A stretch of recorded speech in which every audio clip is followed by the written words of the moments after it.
Hello and greetings from Iceland. The main questions of this updates are what is going on by Grindavik village? Will the magma find a way to the surface or solidify little by little? And was the source of this chapter that started in 2021 tectonic or triggered by volcanism? So I will be talking about some of the latest reports and opinions out there, starting with Professor Þorvaldur Þórðarson. He was saying the other day that, in his opinion, the chances of another eruption have dropped below 50%, based on the fact that the ground uplift has slowed significantly and the decreasing magma inflow is simply not strong enough to pressurize the magma chamber yet again. And despite of that, things are still a bit hectic there. And just days ago, a new earthquake swarm started at this unusual location at the southwest end of the so-called Eldvörp craters. And I have to admit that when this started, I looked at my camera gear, wondering if all batteries were charged and ready, while I was making a list in my head over the things I would have to load in my car. According to one of our most experienced professors, Ármann Höskuldsson, the old Eldvörp craters will be the next hotspot on the Reykjanes Peninsula. He has stated so numerous times in the media, saying that the volcanic activity will move westward by time when Mother Nature has done her job properly by the Sundhnúkar craters that have erupted numerous times. And I'm not going into the details why he believes so, but I'm sure the earthquakes made him a very happy expert until they faded out a few hours later. And a volcanic eruption at this location doesn't have to be bad in terms of risk of lava flows. The village Grindavik would most likely be safe, but the Blue Lagoon and the power plant could be in danger. But it depends on how far north the eruption would occur. And everything south of the center of the crater row, where the land slopes towards the sea, is a good location. Lava from there would simply end up in the sea. But the earthquakes have faded out now, and this made me think back to the time when I was covering the run-up to the fourth and the most serious event, or the rifting that occurred under the village in November 2023. Back then, we were for a while expecting the fires to come up in the Eldvörp craters, or even almost under the Blue Lagoon, where the magma chamber or magma sill is, because everything was just going crazy there. The last week before the rifting event, the Blue Lagoon had to be evacuated due to earthquakes only. And I think that this image explains what scientists have been talking about all along, although the accuracy of the location of the lava pools is for demonstration purposes only.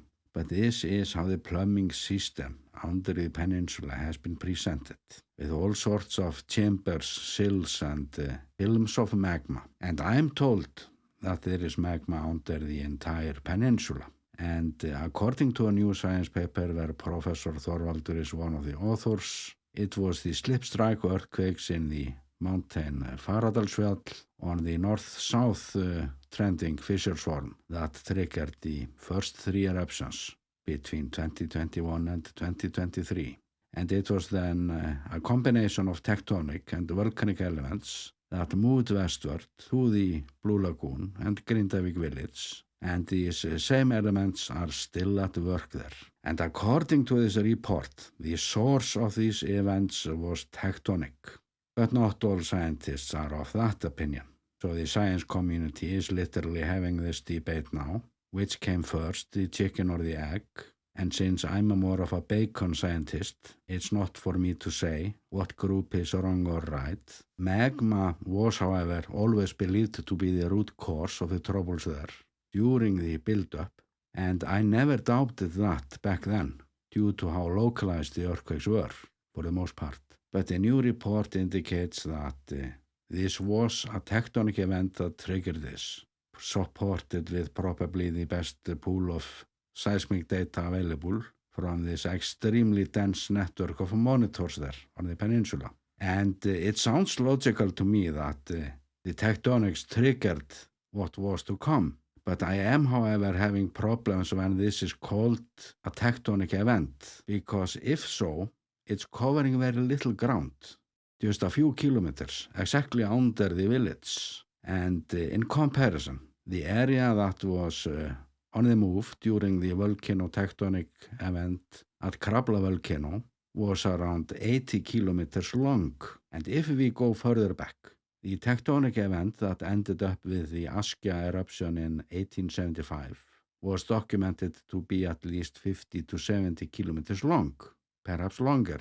So it strikes me as odd when the Reykjanes events are described as tectonic by nature, because the land that got hit was mostly this 2-3 kilometer long stretch of land on plate boundaries that are thousands of kilometers long. So for the untrained eye, this looks as just side effects from the magma accumulation and pressure build-up before it started to erupt. And as usual, feel free to comment. I'm here to learn. And I'm sure that Professor Thorvaldur and his colleagues had a good reason to argue that this is of tectonic source. But the other side is, however, describing the recent events as magmatically driven rifting episode. So this question, which came first, the chicken or the egg, sounds now as the chicken and the egg did a little trip into the blender, and the scientists are trying to digest the salad. Many scientists were and still are under the impression that there is magma under the village, which is actually the main reason for the restrictions that have not been lifted more than many would prefer, which still prevents the town from going into the rebuild phase. And I've actually not seen any proofs of magma under there, not from thermal images or other sources. And I've actually made several attempts to find such updraft of heat with the thermal drone, but with no luck. Professor Þórðarson has been saying that according to his studies, there isn't any magma under the village. And if he is right, it would change the risk assessment drastically, because that assessment is based on the time it would take to evacuate the town, although the town has always been successfully evacuated in time so far. And I have the feeling that the real reason for this holding back situation is the eruption that never came. And this is telling me that we need more transparency about the decision making, especially since we have a fractured science community behind the decisions. And as for this rifting magmatic or tectonic episode, all we know for sure is that the vertical deformation in the village was roughly 1.5 meters. In the worst affected areas, like those residential streets, they didn't have this slope. This is new. And the horizontal deformation was 2.5 meters overnight, and it measures 4 meters now. So this was a major displacement. And unfortunately, it was only the ground under the village that got hit so bad. And the ground there was, before this event, extremely fractured. But we can also consider us lucky that the affected area wasn't larger. And as for the untrained eye, I can buy into what Professor Þorvaldur is saying, that this was triggered by tectonic buildup of stress over the last 700-800 years, and the magmatic forces took over from there. But to call this a tectonic event looks a bit like an overstatement when it's compared to such events during historic times. So a combination of factors looks like the most likely explanation right now. And the peninsula is still shaking, and things have also been hectic offshore. So it's no doubt in my mind that we have entered a new chapter in the history of my country. And it's more important to deal with how we design our infrastructure and building policies around this new reality, rather than to debate too much about the root cause, because we can't do anything about that. We can only get ready. For example, the so-called Krýsuvík system has already woken up, according to some of our experts, and that is the system that runs through the city. And I would like to see stronger responses from the science community when it comes to future building land in the capital region, because there is just so much nonsense going on. we are building closer and closer to the plate boundaries. But that is, however, a subject for another video later on. And before I end this today, I want to say that we have been going through a very cold summer here in Iceland, so most of the highland roads are still closed. Even the road to Askja volcano is closed. And there was fresh snow in many mountains over the summer solstice. So I have only been filming here in the north this summer.